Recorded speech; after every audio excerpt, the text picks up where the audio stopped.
Olá, meu nome é Ariovaldo Júnior e esse é o episódio número 16 do vlog da Bíblia Freestyle. O tema dessa semana é aborto. Você sabe o que a Bíblia diz a respeito? Será que essa discussão toda sobre a legalização do aborto em certos casos que está rolando na justiça brasileira tem a ver com aquilo que a palavra de Deus diz?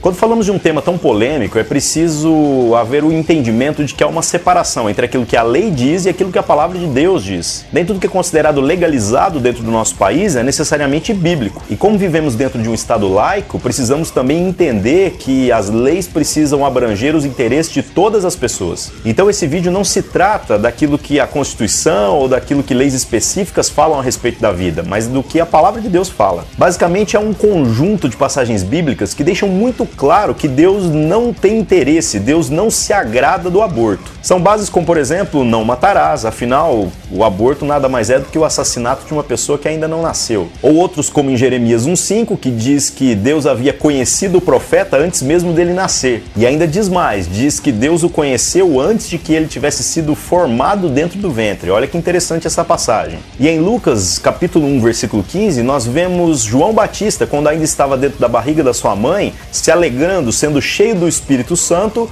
quando a sua mãe recebia a visita de Maria, que estava grávida de Jesus, que haveria de ser o Cristo. Apenas essas três passagens nos dão uma sólida argumentação a respeito de que Deus considera a vida muito antes do nascimento propriamente dito. Mas para desmistificar o assunto, então, vamos abordar quais são os 5 principais argumentos daqueles que defendem o aborto. O primeiro argumento é aquele que tenta distorcer o conceito de vida, dizendo que, na verdade, uma pessoa só pode ser considerada pessoa a partir de tantas semanas de gestação. Antes disso, seria apenas um montinho de células que estão ali multiplicando e que, na verdade, não tem direito algum. Esse conceito é bem interessante, mas possui algumas falhas. Por exemplo, não há um consenso científico sobre em que momento exatamente a vida se inicia. Alguns cientistas ou estudiosos poderão dizer que a partir da 3ª, 4ª semana, mas outros poderão dizer que é imediatamente após a fecundação. O outro ponto falho dessa argumentação é o seguinte: imagina que lá em Marte agora, onde estão fazendo diversas pesquisas, encontrem por acaso um conjuntinho de células com o DNA humano que está se multiplicando. Qual seria então a capa do jornal no dia seguinte? Opa, a vida humana em outros planetas. Então é bem irracional essa argumentação de que um conjuntinho de células em outro planeta é vida humana. Mas um conjuntinho de células dentro de uma mulher não é considerado vida. Tem que ver direito essa argumentação aí. O segundo ponto mais utilizado para defender a questão do aborto, por incrível que pareça, é recitado ou repetido por alguns que se dizem pastores por aí. Na biografia do Edir Macedo, lançada há alguns anos atrás, ele cita um texto que está em Eclesiastes e que fala que é melhor ser um aborto do que ter uma vida plena, uma vida alegre, que tem experimentado de tudo aquilo que é bom. Ele então tira esse texto do contexto e começa a dizer então que fazer aborto não tem nada demais, afinal é bom ser um aborto. Como dá pra perceber, nosso querido Edir Macedo é especialista em tirar texto do contexto quando convém a ele, né? E como tá cheio nesse mundo de gente que tá atrás daqueles que vão dizer aquilo que você quer ouvir e não aquilo que você precisa ouvir, obviamente a igreja dele tá lá cheia de gente. O evangelho dele é um evangelho bem barato, né? Não custa quase nada, só dinheiro. A terceira linha de raciocínio sobre o aborto é aquela que diz que os direitos da mulher sobre o seu corpo estão acima dos direitos da criança que está sendo gerada. Porque afinal é uma baita de uma injustiça, né? O corpo dela vai ser todo destruído, ficar cheio de estrias, ela vai ficar gorda e outros blá blá blás aí. Esse discurso feminista ele é bem idiota em vários aspectos, né? Um deles é supervalorizar essa questão da independência da mulher enquanto a imagem. Quer dizer, criticam os padrões que a mídia coloca, que afinal a mulher não pode ser gorda, que a mulher não pode ter estrias ou algo do tipo, mas usam exatamente a obesidade e as estrias para defender um ponto de vista que quer matar as crianças que estão sendo geradas. Esse feminismo extremo ele se mostra uma furada também quando você considera que o homem e a mulher não são absolutamente iguais, como muitas mulheres querem dizer que são. Se a mulher quer mesmo ser igual ao homem e ela acha que ela pode abortar porque ela tem que ter o direito de quando isso vai acontecer com o corpo dela, por que ela não se torna um homem de fato e se mutila através de uma cirurgia onde ela pode ser esterilizada? Se ela ela for esterilizada, acabou, ela vai ser igual ao homem, não vai poder gerar um outro ser humano por si só nunca.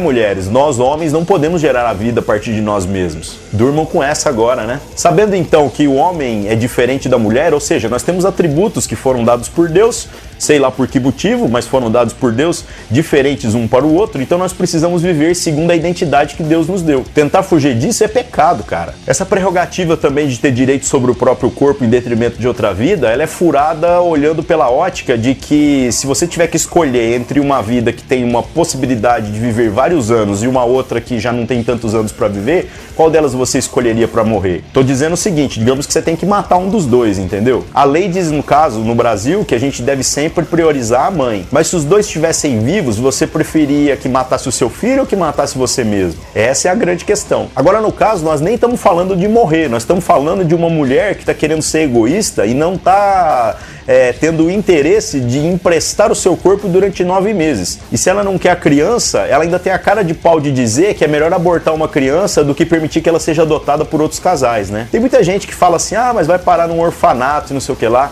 Olha, tem que ver direito esse assunto aí. Quantas pessoas eu já vi que estão na fila para adotar crianças e elas não são muito exigentes não, estão pegando qualquer um de qualquer cor, de qualquer tamanho, com qualquer doença até 5 anos de idade e simplesmente não conseguem adotar crianças no Brasil. Mas esse é assunto para outro vídeo, né? Vamos voltar. A quarta argumentação que fala a respeito do aborto é sobre os casos de estupro. O estupro é um caso muito complicado, porque na verdade envolve violência e o prejuízo que é causado na vida da mulher não tem nada que possa reparar isso. Nem todo tratamento psicológico do mundo, nem encher essa mulher de dinheiro, nem matar a pessoa que abusou dela, nada disso vai restituir aquilo que ela perdeu. Agora, nós estamos achando que no caso de uma pessoa que está toda ferida, toda machucada pelo fato de ter sido estuprada, se a gente matar a criança que foi gerada indevidamente, claro, por esse ato de violência, nós vamos estar beneficiando ela de alguma forma. Pô, meu, o bagulho já tá tudo zoado, cara. Como é que a gente pode achar que matando mais uma pessoa nós vamos estar resolvendo o problema? Cadê os psicólogos agora? Cadê toda essa galera que tá aí para dar suporte para a pessoa conseguir segurar a barra que a vida é, né?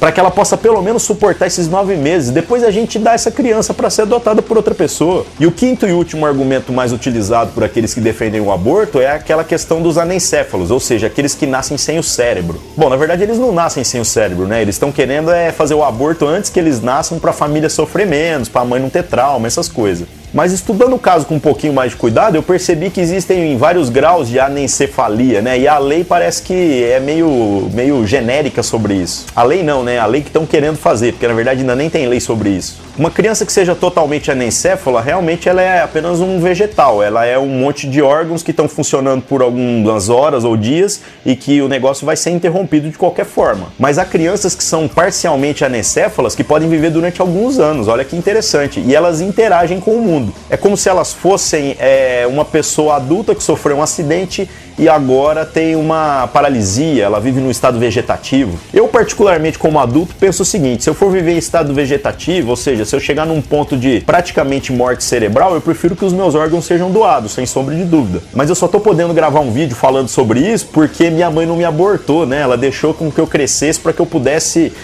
ter o meu direito respeitado. Se bem que depois que eu morrer, ninguém sabe se alguém vai respeitar isso ou não, né? Mas de qualquer forma, a criança, ela não tem essa opção. Nós simplesmente estamos querendo resolver o problema olhando pelo lado psicológico da coisa a qualquer custo. E isso é muito perigoso. Que a gente possa ter muito temor de Deus ao analisar essas questões e que na dúvida a gente sempre prefira a vida. Porque qualquer tentativa de interromper esse presente chamado vida que Deus nos deu vai ter que ser respondido pessoalmente para ele, né? E se você já fez um aborto ou conhece alguém que já fez, é claro que você ainda pode encontrar perdão para aquilo que você tem vivido em Jesus Cristo, mediante o arrependimento e a mudança da sua vida. Só não se esqueça que premeditar o erro com a desculpa de pedir perdão depois é hipocrisia, né? E Deus não tem muito prazer nos hipócritas. Eu espero ter esclarecido um pouco o assunto. Se você gostou desse ou de outros vídeos, inscreva-se no canal. Se você der joinha no vídeo aqui embaixo ou favoritar o vídeo, ajuda bastante na divulgação. Agradeço também a todos aqueles que têm enviado sugestões de temas. Eu tenho uma fila grande de coisas para produzir e te espero de novo na quarta-feira da semana que vem. Deus abençoe.